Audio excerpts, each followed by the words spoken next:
The lights are dim, the smoke of conflict is thick, the cries of chaos echo across streets that once danced with laughter.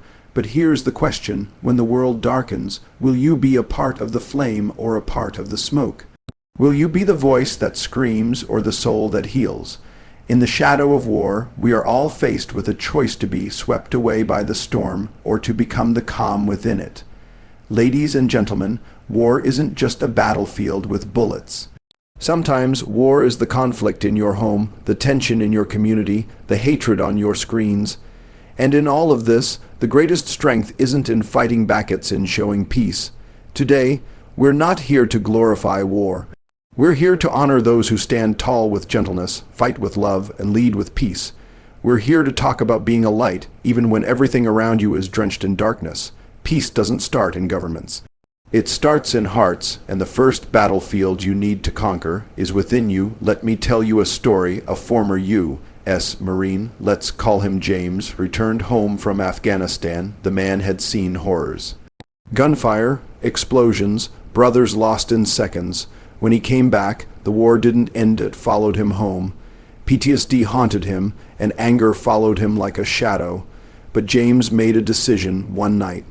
As he looked at a photo of his daughter, he realized he didn't want her to grow up in a world where pain was the answer to pain.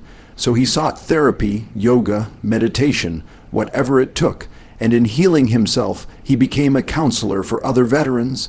He became a light in a world that tried to put him out. That's the power of inner peace. It's not weakness, it's control. When you control yourself, your reactions, your rage, your fear, you control your influence.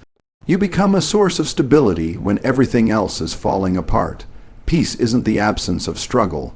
It's how you carry yourself in the storm, and you don't need to be a soldier to experience war. For some of you, war is waking up to hate at home. For some, it's bullying, rejection, discrimination, or heartbreak. It's that battle to not become the thing that hurt you, and here's where your true strength shows. When you choose peace when you have every reason not to. Scientific studies back this up. Research from Harvard shows that people who practice mindfulness and inner calm have improved cognitive control, less anxiety, and better emotional regulation, even under stress. That means the calmer you are inside, the clearer you think, and in a crisis, calm minds save lives. So what does it mean to understand inner peace? It means walking away from an argument not because you're afraid, but because you're focused on what matters. Responding to hate with clarity, not chaos. Refusing to let your past dictate your presence. Inner peace is contagious. It disarms anger. It melts away tension. Imagine a room full of rage, and then you walk in. Steady, calm, peaceful. You change the energy. You command it, not through fear, but through presence. And in that moment, you're no longer a victim of the war around you. You become the light that ends it. Don't underestimate this power. When the world goes to war, dare to be different, dare to breathe, dare to listen, dare to pause, because sometimes the loudest message isn't shouted, it's felt, and when people feel peace from you, they start to believe peace is possible. When the world breaks apart, you have two choices: build walls or build bridges. Let's be real. It's easy to pick sides, to say, this is my people, this is my truth. That side is the enemy. But the minute we draw lines, we stop seeing each other as human. We forget that pain isn't loyal to a flag, a religion, a skin color, or a language. Pain is universal, and healing should be too. In 1994, Rwanda experienced one of the bloodiest genocides in history. Nearly 800,000 lives were lost in just 100 days. The nation was broken. But you know what happened in the years that followed. Survivors of the genocide, and even some of the perpetrators, sat together, shared meals, built communities. Not out of forgetfulness, but out of forgiveness. They chose peace over revenge. They chose to build bridges, and today, Rwanda is one of the fastest growing and most peaceful countries in Africa. That's not luck. That's leadership. From the people, for the people. Now think about your own life. Maybe your family is torn. Maybe your school or workplace is filled with gossip, division, jealousy.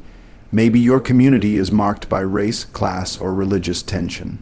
Ask yourself, Are you part of the solution, or are you part of the silence?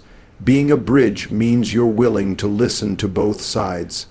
It means you recognize your pain and still have the heart to understand someone else's. It means speaking not to win, but to connect. There's a quote I live by: a bridge doesn't choose which side it's on, it exists to connect both. But here's the hard part: bridges get walked on. Yes, when you become a peacemaker, you will get misunderstood. People will call you soft, fake, even a traitor. But remember, being a bridge means being strong enough to carry the weight of conflict and still stand. True strength isn't in shutting people out, it's in bringing people together. Look at Nelson Mandela. After 27 years in prison, he walked free and forgave the very system that locked him away. Why? Because he knew that peace wasn't a reward. It was a responsibility. He didn't seek revenge. He became a bridge, and South Africa found healing because of it. Even in the smallest circles, your home, your friends, you have the chance to do the same. It could mean reaching out to someone you argued with. It could mean stepping into someone's world and saying, "Help me understand." It could mean creating space where all voices matter. Don't wait for peace treaties to be signed. Start your own treaty at your dinner table. A study by the Carnegie Endowment showed that grassroots dialogue programs in conflict zones significantly reduce violence when local leaders commit to bridge, building instead of blame. You don't need a title to be a leader, just the courage to stand in the middle when everyone else runs to the edge. You see, in the shadow of war, the real light comes from those who say, "I don't have all the answers, but I'm here, I'm listening. Let's build something better together." Being the bridge means putting ego aside. It means leading with empathy. It means being willing to stand where it's most uncomfortable, because that's where healing begins. And let's be honest, the world doesn't need more critics. It needs more connectors. So ask yourself, what kind of legacy do you want to leave? A wall that divided, or a bridge that united? Because when the guns fall silent and the smoke clears, what people remember isn't who shouted the loudest. It's who reached across the silence with love. When the world is whispering war, you better believe you need to speak peace louder. Let me say it straight. There's nothing quiet about real peace. Real peace is fierce. Real peace is brave. Real peace shows up when silence becomes dangerous. You see, silence in times of conflict can feel safe. It's easy to stay out of the mess, to keep your head down, to let others argue, let others bleed, let others fix the world. But here's the truth. When you stay silent in the face of hate, you're giving hate permission to grow. Think about history. The civil rights movement didn't begin with comfort. It began with courage. Rosa Parks sat down so others could stand up. Martin Luther King Jr. didn't just pray for peace. He preached it, marched for it, bled for it. When bombs exploded and people burned crosses, he spoke louder. He said, "Darkness cannot drive out darkness. Only light can do that." Light, like peace, must be active, and it must be heard. Now I know what you're thinking, but I'm not a world leader. I don't have a mic in front of thousands who will listen to me. Here's the answer: everyone around you, your voice matters. A young man named Brandon, from a rough neighborhood in Baltimore, watched his friends get pulled into violence. Gangs, drugs, fights. He felt like he was drowning in it. But one day, instead of joining in, he started a podcast from his bedroom. Just $1.20 mic and a message: there's a better way. He brought on local kids, teachers, former convicts. They talked real. They talked healing today. That podcast has helped dozens of kids walk away from street life. Why? Because one voice decided to speak louder than the chaos. Don't underestimate what your voice can do. And no, you don't have to shout from rooftops. Speaking peace isn't about volume, it's about consistency. It's the post you share online that spreads unity, not division. It's the words you say when your friends start stereotyping someone else. It's the conversation you have with your little brother about kindness. It's when you speak up in a class discussion or work meeting and say, "Maybe we can handle this with more compassion." That's what real volume sounds like. It's action-backed speech.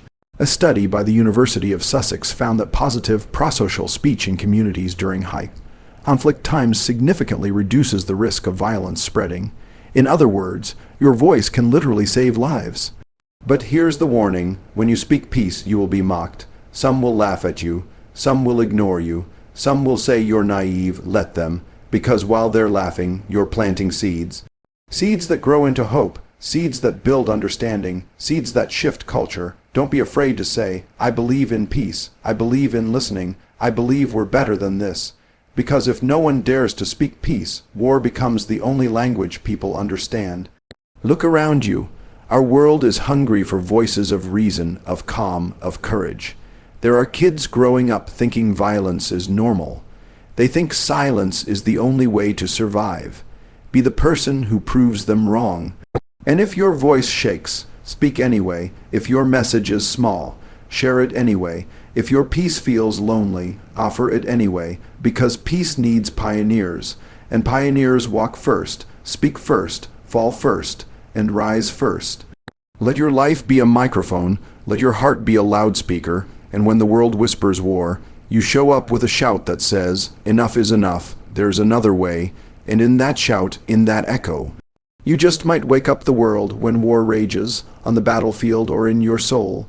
The easiest thing to do is strike back, eye for an eye, pain for pain. That's what the world teaches us, right? That revenge makes you strong. That getting even is justice, but here's the truth.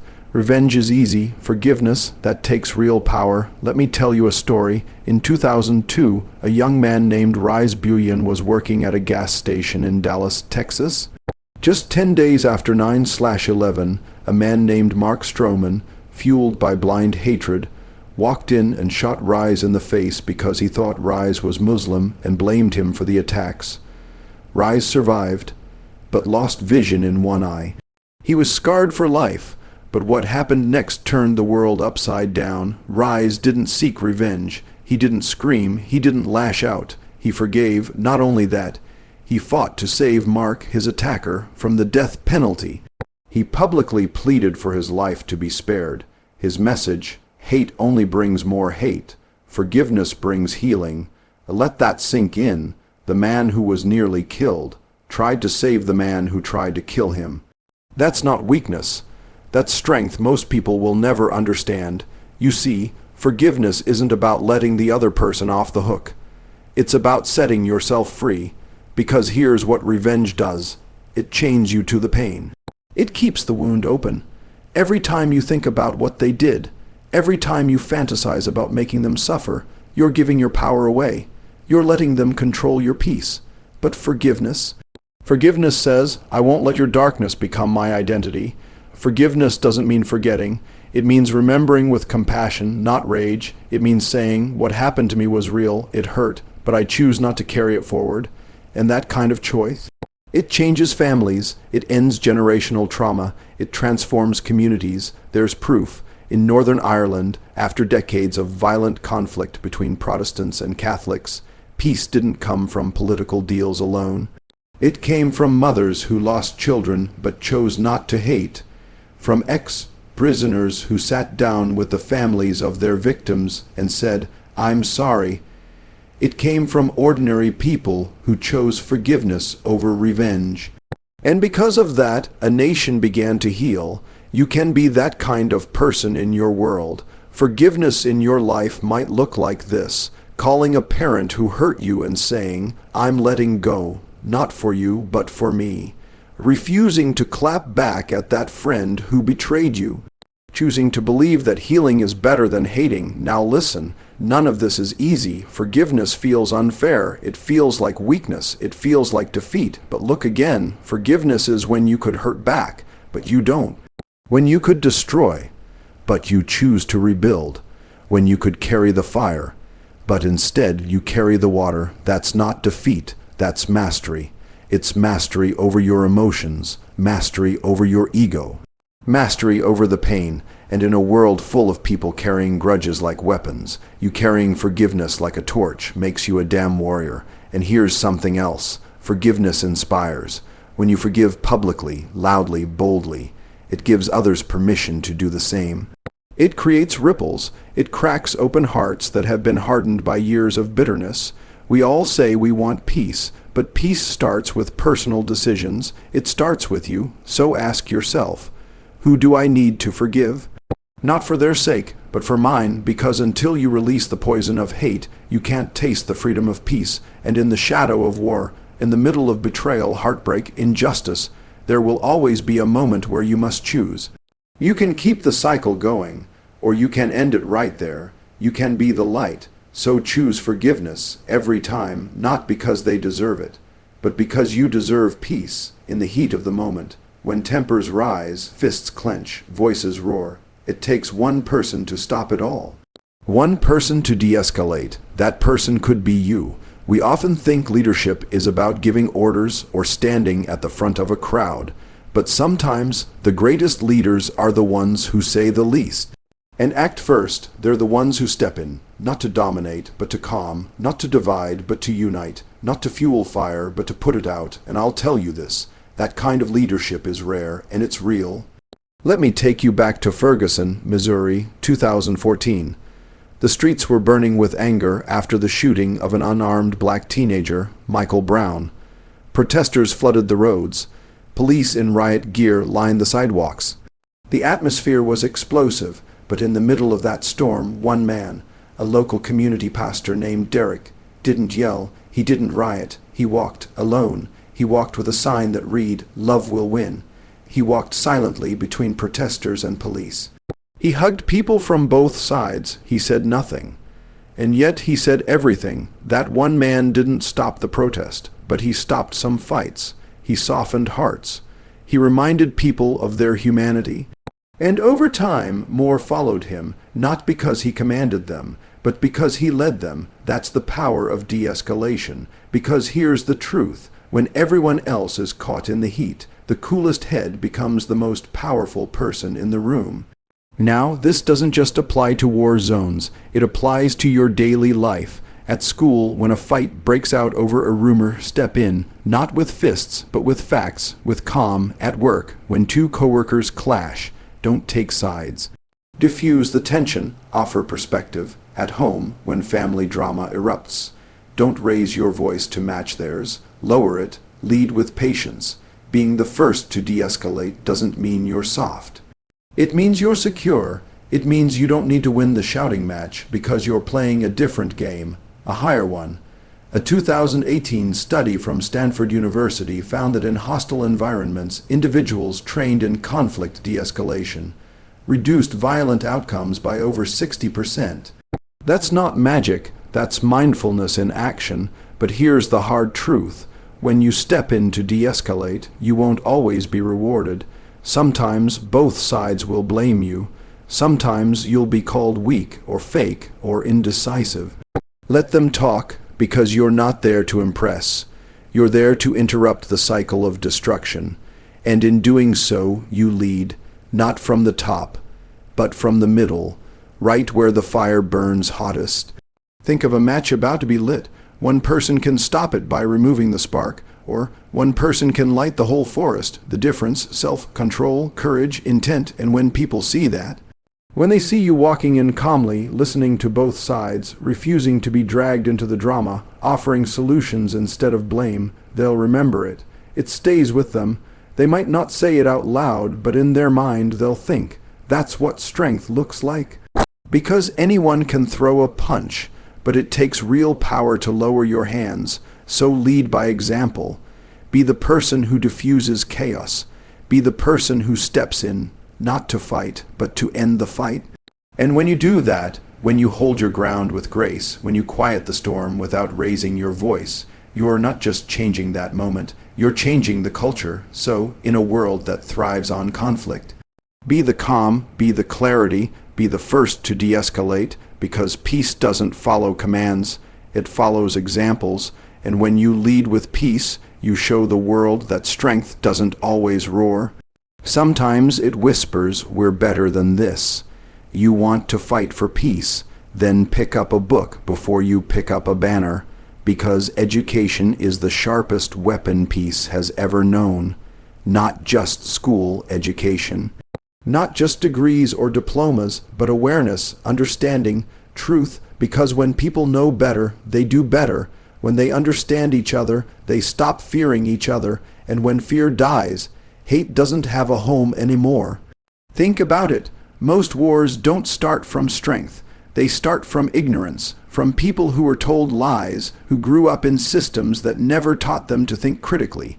People who were fed hate, spoonful by spoonful, until they swallowed it as truth. That's how division works, but education breaks that cycle. Let me tell you about a boy named Malik. He was born in a conflict, Trident zone in Syria. Bombs were a part of his childhood, hunger. Destruction. He lost his father, his home, his school, but he carried one thing with him as a refugee, a book.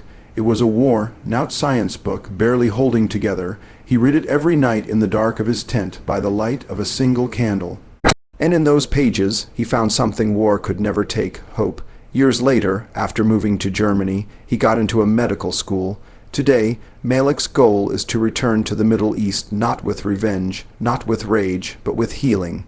With education, with light. That's what education does. It turns victims into visionaries. It doesn't just rebuild cities. It rebuilds minds. You see, when we talk about peace, we often imagine treaties, ceasefires, handshakes on podiums. But real peace begins when a child is taught empathy, when a teenager learns the truth behind propaganda, when a young woman discovers her voice and refuses to be silenced by a system that fears her power. That's the peace that lasts, because it's not imposed, it's inspired. Here's a stat that will blow your mind. According to UNESCO, every additional year of schooling a child receives reduces their likelihood of participating in violent conflict by 20%. That's not opinion, that's data. Education literally kills violence before it ever begins. But let's make this real for you. Educating to empower means learning about people who are different from you, not judging them. Reading history not to feel guilt or pride, but to gain perspective, understanding your own beliefs deeply so you're never threatened by someone else's. Teaching your siblings, your children, your peers the value of life, not just survival, but dignity. Because ignorance is the soil where hate grows. But education, that's the light that scorches the darkness, and it starts with you. Start asking hard questions. Seek the truth even when it's uncomfortable. Refuse to share that viral post until you've verified it. Have conversations that challenge your thinking, that's education, and share what you learn. Use your platforms, your voice, your influence, however big or small, to uplift truth. Because every time you speak facts in a room full of fear, you give someone else permission to think differently. Remember this: peace without knowledge is fragile, but peace built on understanding, that's unbreakable. It's time we stop thinking of education as just a path to jobs and start seeing it as a path to justice. Because when people are educated, they stop fighting for scraps. They start building together. So be the one who breaks the chain of ignorance in your family. Be the one who asks, why do we hate them again? And doesn't settle for a lazy answer. Be the one who studies, who learns, not just for yourself, but for the world you're shaping.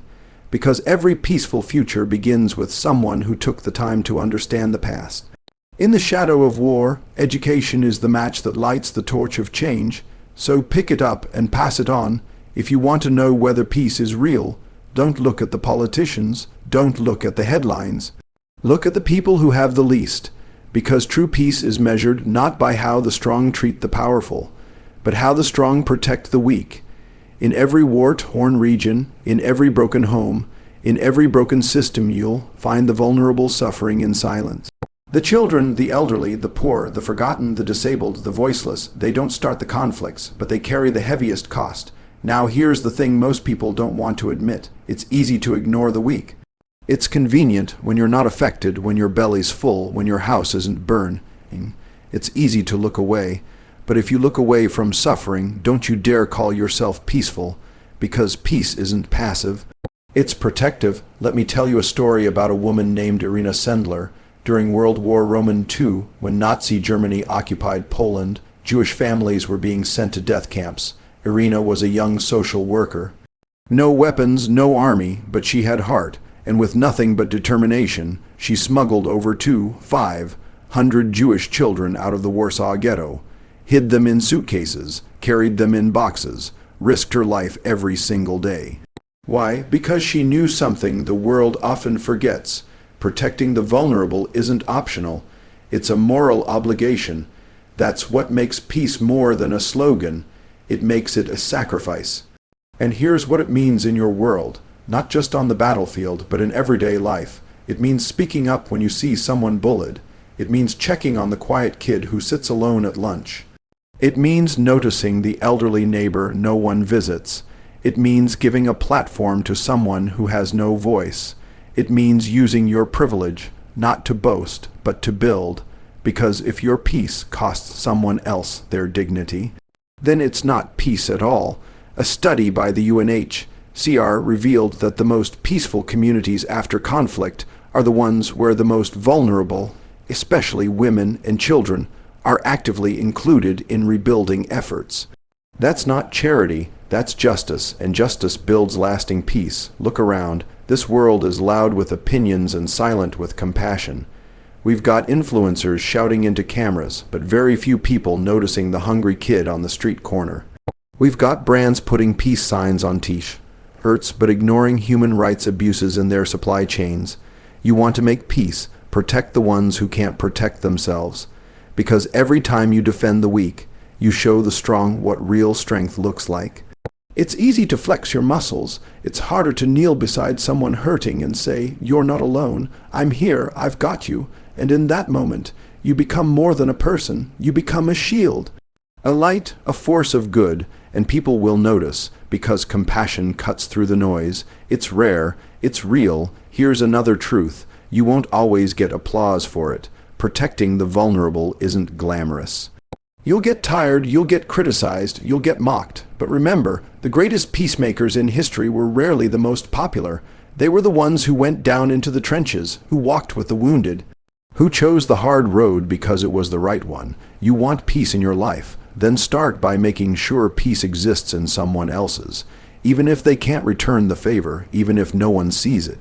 Even if it costs you something, because the moment you protect someone weaker than you, you're not just changing their life, you're changing the culture. You're reminding the world that peace isn't built with walls. It's built with hands that reach down, lift up, and say, "You matter." In the shadow of war, that kind of peace is the loudest rebellion of all. So be the protector, be the defender, be the quiet shield that stands in front of the storm and says, "Not today, not on my watch." Peace isn't a one-time event. It's not a day on a calendar, not a speech, not a hashtag. It's a daily decision, one you make over and over, even when you're tired, angry, heartbroken, or ready to quit. Because peace isn't something you win once. It's something you fight for, live for, show up for, every single day. Let me be straight with you. There will be days when you won't feel like being peaceful. There will be days when someone wrongs you, when your trust is shattered, when the world feels like it's on fire. You'll want to lash out. You'll want to give up. You'll want to believe peace is pointless. That's when it matters most, because peace isn't about how you feel, it's about what you choose. You keep showing up. You keep listening even when you're misunderstood. You keep forgiving even when your heart is still sore. You keep helping even when nobody thanks you. You keep being kind, even when people treat you like you're soft, because consistency is the weapon peace uses to wear down hate. Let me tell you about a man named Brian Stevenson. He's a lawyer who's spent his entire life fighting for death row inmates who were wrongly convicted. He's seen the ugliest parts of the system, racism, injustice, brutality, and yet, every day, he shows up. Why? Because he knows that every act of peace, no matter how small, pushes back the darkness a little more. He doesn't wait for the world to get better to do his work. He does the work, and that's what makes the world better. You want to be that kind of person, then show up, not once, not just when the cameras are rolling, but when no one's watching, when it's hard, when it's thankless. Because here's what most people don't understand. Peace doesn't fail because it's weak. It fails because people stop showing up for it, but when you show up every day, with your kindness, with your truth, with your courage, with your understanding, you become a living, breathing symbol of what peace really looks like. You become the antidote to apathy. You become the opposite of war, and I'm not just talking about global conflict. I'm talking about the wars in homes, in hearts, in minds, in schools, in social media comments. In dinner table arguments, you can be the one who brings light into those shadows, but you have to keep showing up, because there will always be something trying to pull you away from peace, your ego, your anger, your past, your pain, your pride, but none of those things can defeat you unless you stop showing up, and I'll be real with you. It's not glamorous. You might not get applause. You might not go viral. You might not change the whole world overnight, but here's the truth. You will change something. Someone will feel your presence and choose not to retaliate. Someone will hear your voice and walk away from hate. Someone will see your consistency and believe peace is possible again, and that is how movements begin. Peace starts with one person refusing to give up. So when you wake up tomorrow, choose it again. And the next day and the day after that, because peace isn't just something you hope for, it's something you become. One decision at a time, one moment at a time, one breath at a time, even when it's inconvenient. Even when you're exhausted, even when you're scared, especially then, because in the shadow of war, the world doesn't need more heroes with swords.